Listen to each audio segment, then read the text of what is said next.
Matthieu, chapitre 6, verset 19 au verset 21, nous lisons « Ne vous amassez pas des trésors sur la terre, où la teigne et la rouille détruisent et où les voleurs percent et dérobent.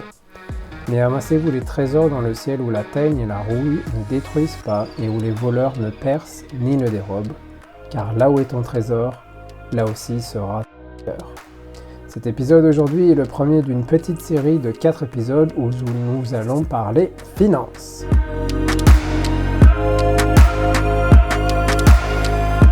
Alors partagez, likez, commentez, envoyez-nous vos questions et vos commentaires, aidez-nous à faire vivre ce podcast.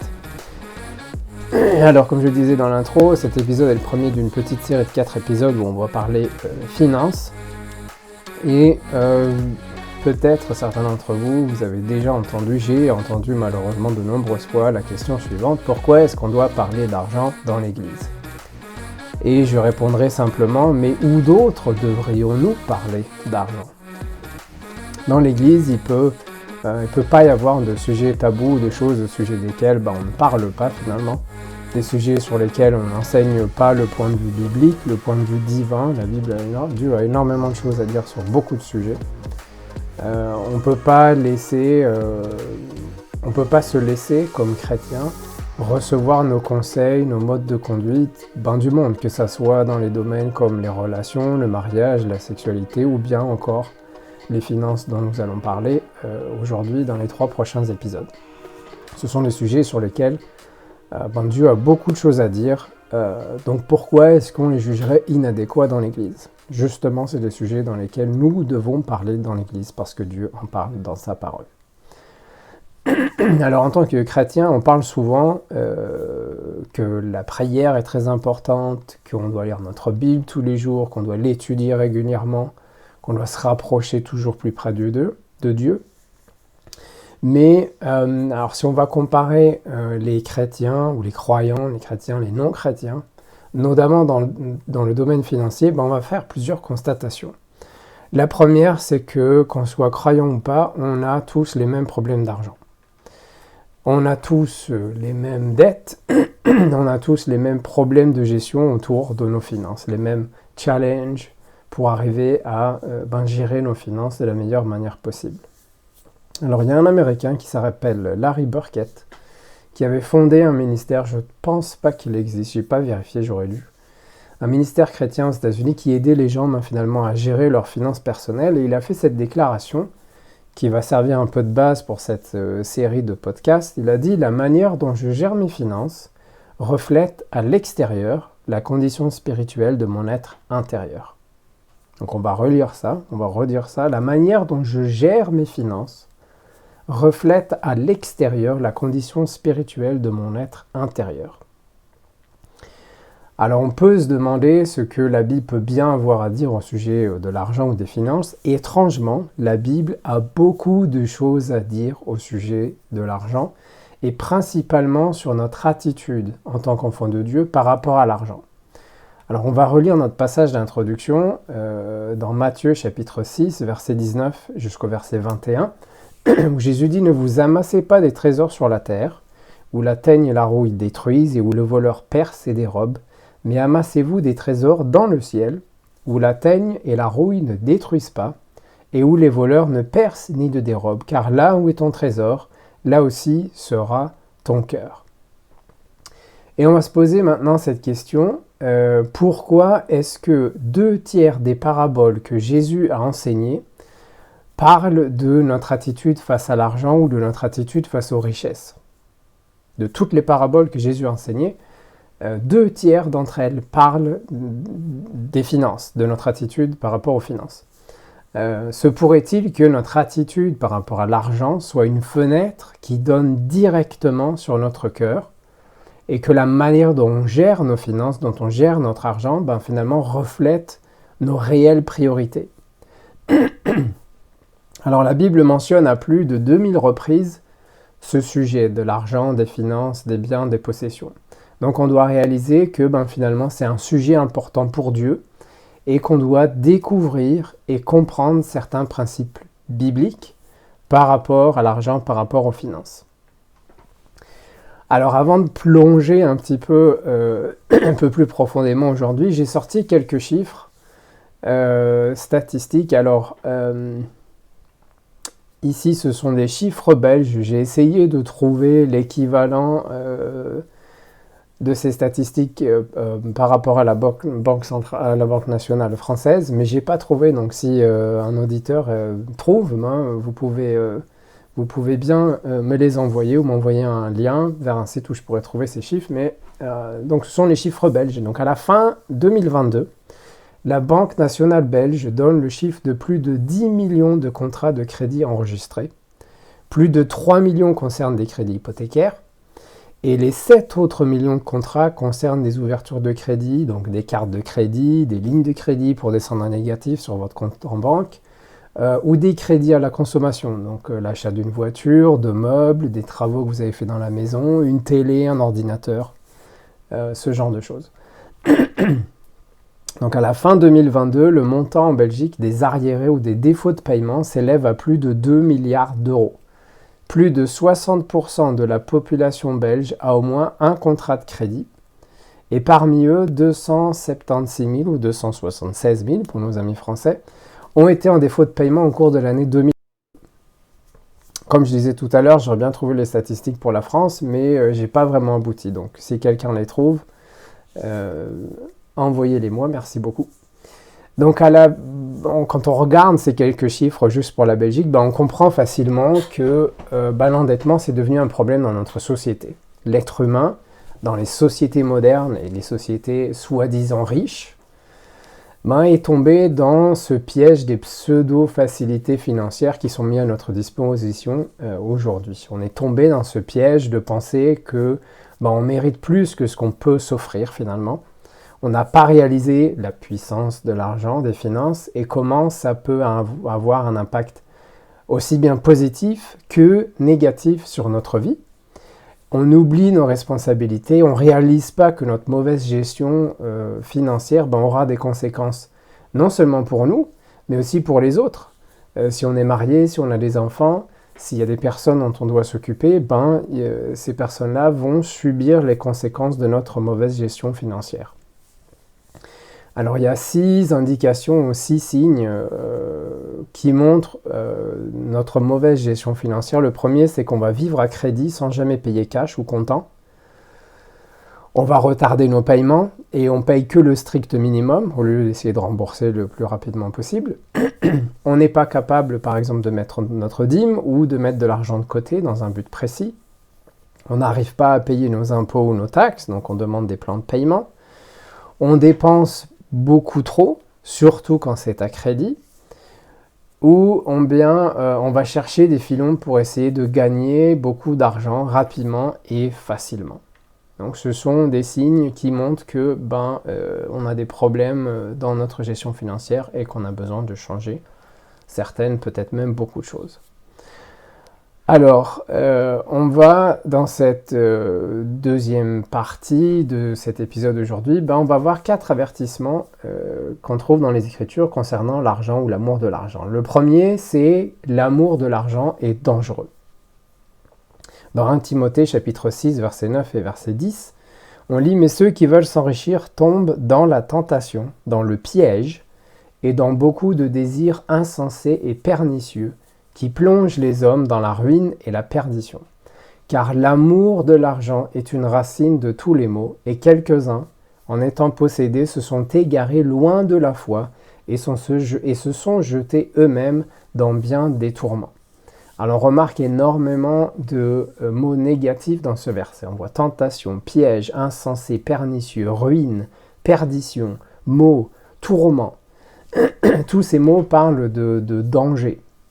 Alors certains disent qu'un chrétien, il n'a pas le droit, un chrétien n'est pas censé avoir de l'argent ou être riche. Il y en a beaucoup qui comprennent mal ce verset et qui assimile l'argent avec quelque chose de mauvais, de diabolique, c'est une malédiction. Mais la Bible est claire sur le fait que c'est pas l'argent qui est problématique, c'est notre relation par rapport aux finances, par rapport à l'argent. L'amour qu'on pourrait avoir par rapport à l'argent, c'est ça qui est problématique. Il n'y a pas, les Écritures n'enseignent rien sur le fait qu'un chrétien doit être pauvre, ne doit pas être riche ou ne doit pas avoir d'argent, c'est entièrement faux. On peut comparer ou faire ce parallèle avec l'électricité.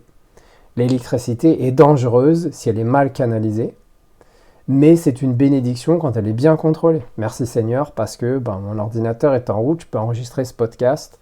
Quand j'appuie sur l'interrupteur, la lumière se met en route. Si je veux faire à manger, l'électricité est là. Donc c'est une bénédiction quand c'est bien utilisé. Et c'est la même chose avec l'argent. Si notre relation par rapport aux finances est incontrôlée, c'est quelque chose qui va être dangereux. Et au contraire, ça va être une énorme bénédiction si on canalise cela de manière sage.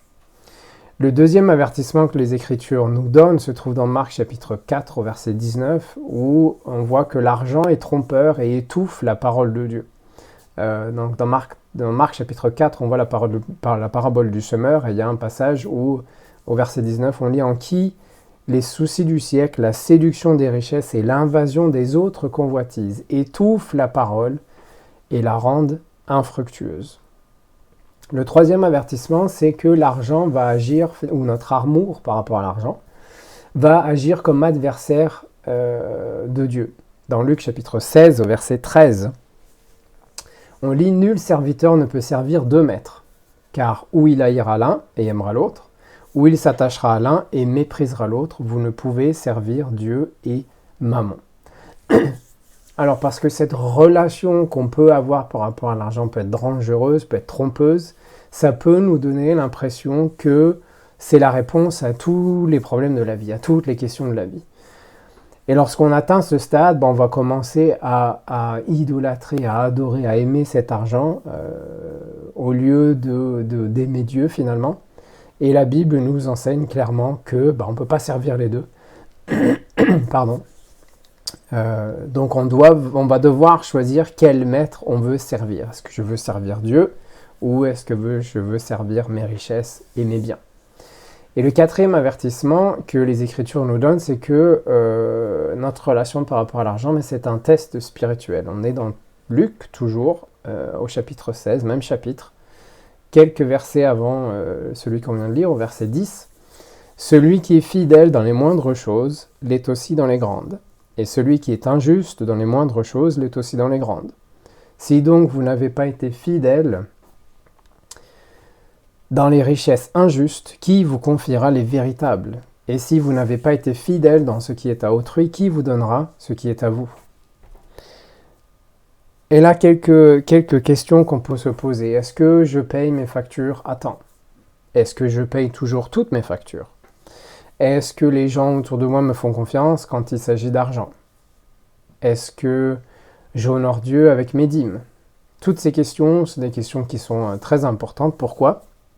Parce que si on ne peut pas nous faire confiance pour des petites choses simples, comme payer nos factures, donner notre dîme, comment est-ce qu'on peut espérer que Dieu, finalement, nous donne de grosses bénédictions financières si on n'est pas capable de gérer les petites de manière sage? Parfois, on s'attend à ce que Dieu déverse toutes les richesses du ciel sur notre compte en banque, alors qu'on n'arrive même pas à gérer correctement l'argent qu'on gagne en travaillant. Donc il y a un décalage là. Alors, 3 clés pour la prospérité. Alors, je ne suis pas un prédicateur de prospérité, mais la Bible enseigne que les enfants de Dieu prospèrent. Donc, on va examiner un petit peu ces 3 clés, les aspects négatifs de l'argent, notre attitude face à l'argent. On va examiner un petit peu les solutions qui sont à notre disposition, quelques clés bibliques sur la manière de pouvoir gérer nos finances. Alors, on va commencer dans l'Ancien Testament. Deutéronome chapitre 30, au verset 9, on lit « L'Éternel ton Dieu te comblera de biens en faisant prospérer tout le travail de tes mains. Le fruit de tes entrailles, le fruit de tes troupeaux et le fruit de ton sol.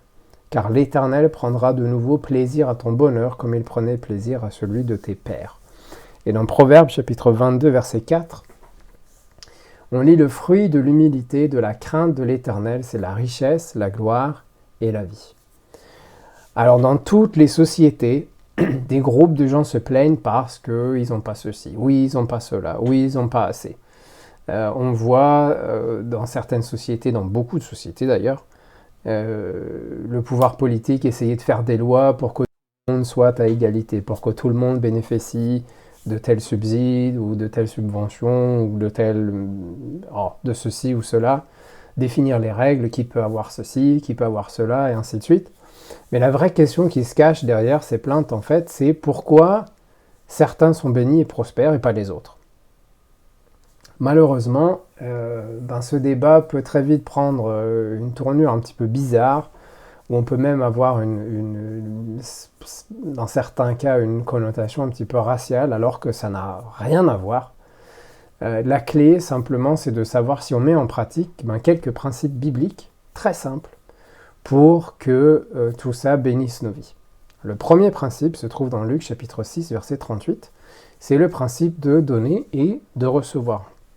Luc nous dit « Donnez, il vous sera donné. On versera dans votre sein une bonne mesure serrée, secouée et qui déborde, car on vous mesurera avec la mesure dont vous vous serez servi. » Alors quand on regarde le début du verset, le premier mot, en français, c'est « donner ». Il y a 3 choses auxquelles Dieu s'attend que l'on fasse. La première, c'est prier. La deuxième, c'est jeûner.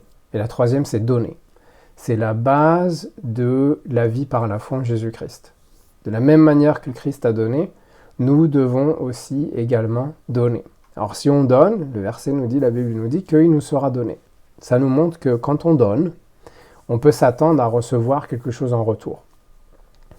Mais l'opposé est également vrai. Si on néglige nos dons, on n'aura pas de retour. On ne va pas recevoir en retour. C'est une idée très simple, mais que parfois on prend à la légère. Et si on continue la lecture de ce verset, on constate certains mots-clés.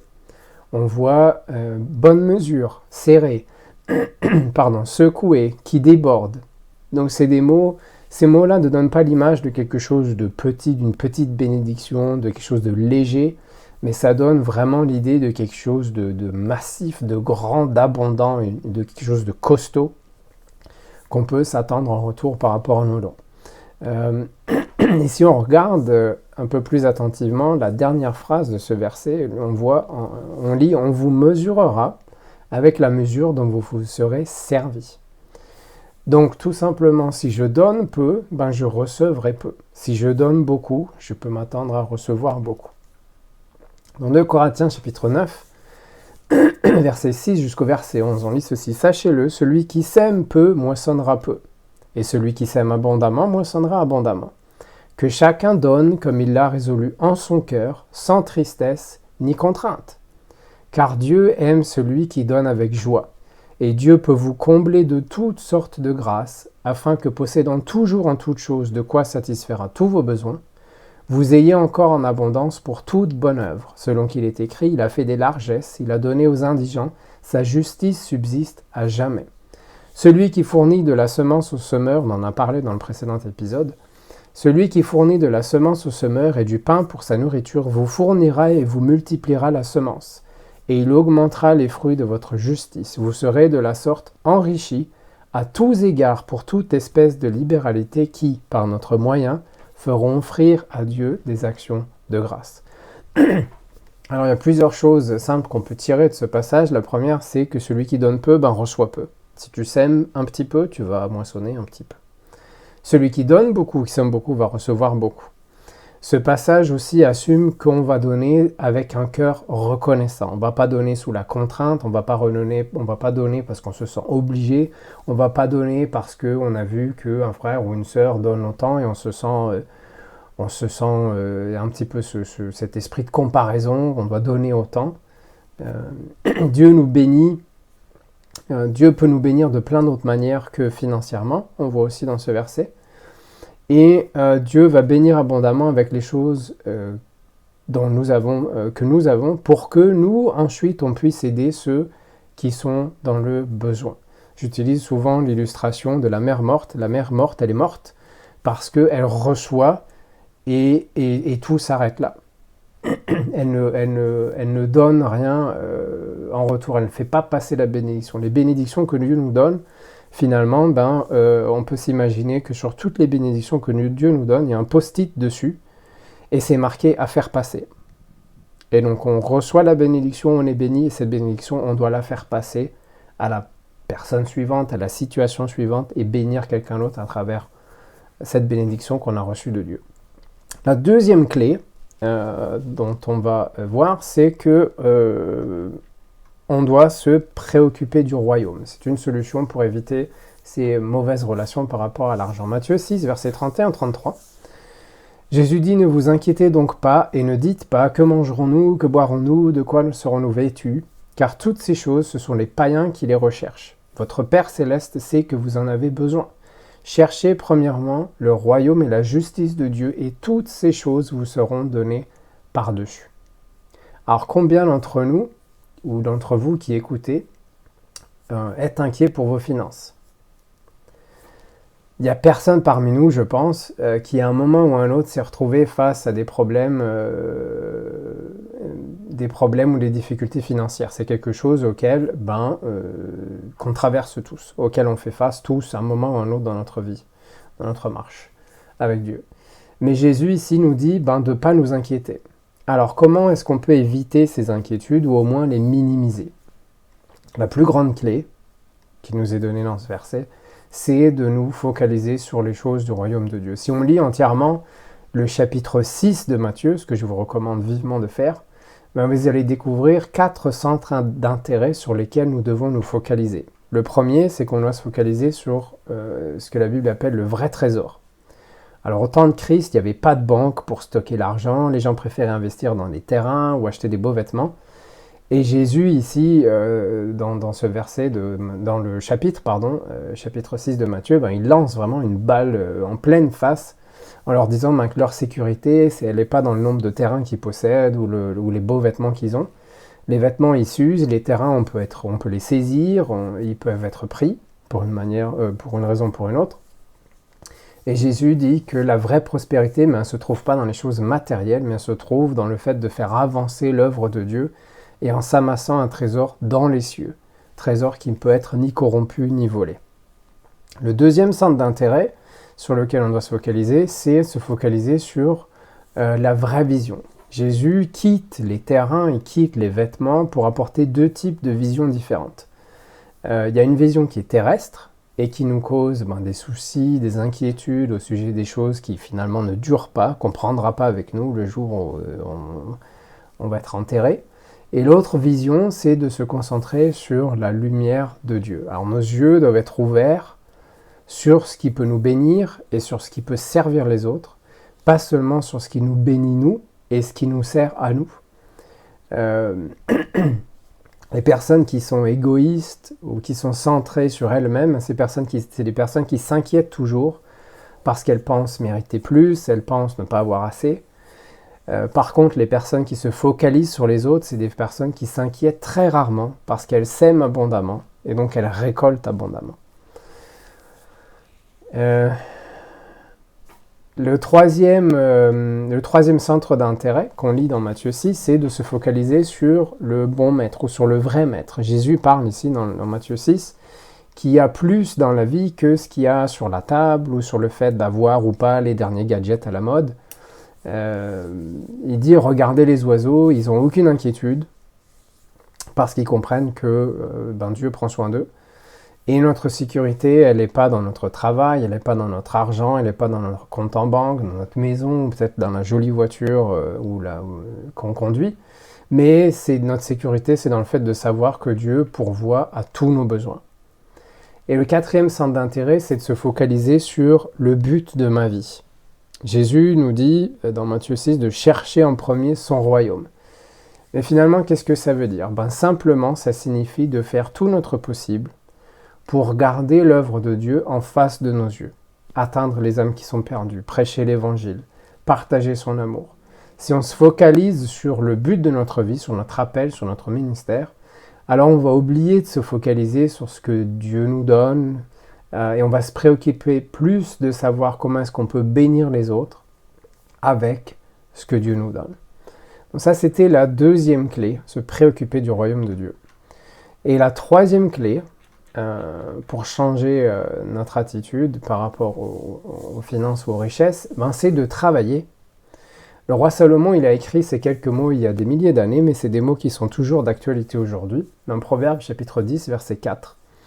Il dit « Celui qui agit d'une main lâche s'appauvrit, mais la main des diligents enrichit. » Au chapitre 14, verset 23, « Tout travail procure l'abondance, mais les paroles en l'air ne mènent qu'à la disette. » Et dans Genèse 2, verset 15, on lit « L'Éternel Dieu prit l'homme, le plaça dans le jardin d'Éden pour le cultiver et pour le garder. » Adam, le premier homme, a été créé, placé dans le jardin d'Éden avec comme tâche d'en prendre soin et de s'en occuper, de le faire fructifier.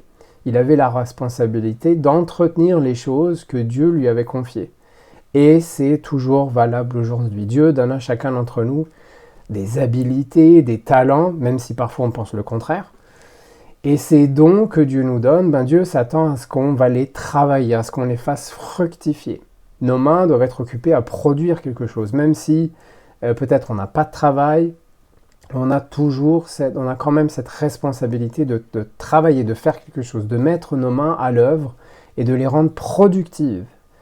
Même si on ne travaille peut-être pas pour quelqu'un, on doit toujours être occupé à travailler pour Dieu, pour son œuvre. Dans Colossiens chapitre 3, versets 23-24, Paul dit « Tout ce que vous faites, faites-le de bon cœur, comme pour le Seigneur et non pour des hommes, sachant que vous recevrez du Seigneur l'héritage pour récompense. Servez Christ le Seigneur. » Peu importe ce qu'on fait, on travaille pour Dieu, pas pour les hommes. Les hommes nous donnent de l'argent en échange d'un jour de travail ou en échange de nos connaissances ou de notre expertise, mais tout ça, finalement, nous vient de Dieu.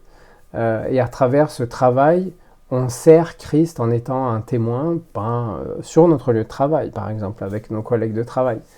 Ça veut dire qu'on doit travailler dur, on doit être honnête envers notre employeur, on doit être ponctuel, on doit faire le travail pour lequel on est payé, mais on ne doit pas tomber dans cette pensée négative que c'est juste un boulot ou que quelqu'un me doit un boulot. Aucun d'entre nous ne mérite quoi que ce soit. Si on sème un travail dur, on va récolter toujours les bénéfices de notre dur labeur. Salomon a dit clairement que les mains fainéantes appauvrissent l'homme, mais que le dur labeur amène le profit. Alors pour conclure ce premier épisode dans cette mini-série, j'aimerais vous laisser quelques propositions de défis que peut-être vous voudrez relever sur la manière de gérer vos finances ou peut-être sur lesquels vous voulez méditer et penser un petit peu. Si vous avez beaucoup de dettes, si vous avez des problèmes pour payer vos factures, peut-être vous ne donnez pas la dîme ou pas toute la dîme ou c'est pas très régulier parce que vous avez des problèmes de finances, peut-être vous pouvez considérer ces quelques défis que je propose de faire. Le premier, c'est de, par la foi, payer Dieu, donc donner votre dîme, et vous payer vous-même. Alors qu'est-ce que ça veut dire se payer soi-même ? Ça veut dire que quand vous touchez votre salaire, vous allez payer votre dîme en premier, et puis vous allez mettre de côté 5 ou 10% de votre salaire pour votre pension, pour plus tard, peut-être pour acheter une maison, peu importe. Mais vous commencez par ça. Et puis après, vous vivez avec ce qui reste. Un autre petit défi ou petite tâche, c'est de faire une liste de tout ce qui vous appartient et de tous vos engagements financiers pour avoir un aperçu un petit peu de où vous en êtes avec vos crédits, vos dettes. Un troisième petit défi ou petite tâche, c'est de faire l'inventaire finalement de tout ce que vous avez à la maison dont vous n'avez pas besoin ou que vous n'utilisez pas ou que vous n'utilisez plus. Et puis vendez tout ça et servez-vous de l'argent que vous avez vendu, tous ces trucs-là, pour rembourser vos dettes par exemple. Une autre petite tâche peut-être, c'est d'établir un plan de remboursement. Vous faites une sorte de petit plan d'attaque pour essayer de rembourser rapidement vos crédits. Une autre tâche ou un autre défi, ce n'est pas prendre de nouveaux crédits. Peut-être vous avez besoin de remplacer, je sais pas moi, la machine à laver, le fer à repasser, le lave-vaisselle ou le lave-linge. Et au lieu de prendre une facilité de paiement, c'est de dire ok, je vais essayer de trouver quelque chose qui convient à vos besoins, et puis vous mettez de côté cet argent-là, et puis dès que vous avez la somme, paf, vous allez acheter le lave-vaisselle ou l'ordinateur que vous voulez acheter, peu importe. Et la dernier petit défi, ce qui est probablement le plus difficile, si vous avez fait un plan, c'est de suivre ce plan que vous vous êtes fixé. De se dire, d'avoir cette discipline, de dire ok, ça c'est mon plan, je vais mettre ça en place. Vous allez peut-être devoir vous débarrasser de vos cartes de crédit pour éviter de vous endetter plus. Peut-être vous allez devoir prendre rendez-vous peut-être avec un spécialiste ou un conseiller pour analyser vos finances, vous aider à établir un budget qui soit raisonnable et réaliste. Le plus important, on doit changer notre attitude face aux finances, face à l'argent, et ça signifie peut-être que vous allez devoir aller sur vos genoux et vous repentir de la manière dont vous avez mal géré l'argent que Dieu vous donne, parce que vous pensez que c'était le vôtre et pas le sien. C'est aussi une possibilité. Voilà, j'espère que cet épisode vous a aidé, vous a béni, peut-être ça a mis en route certaines pensées, certaines choses sur lesquelles vous allez méditer. Peut-être vous avez un commentaire, une question, postez-les là où ce podcast est publié. Et puis je vous donne rendez-vous dans le prochain épisode où nous allons continuer par les finances avec la partie 2 de cette petite série. Que Dieu vous bénisse et à bientôt.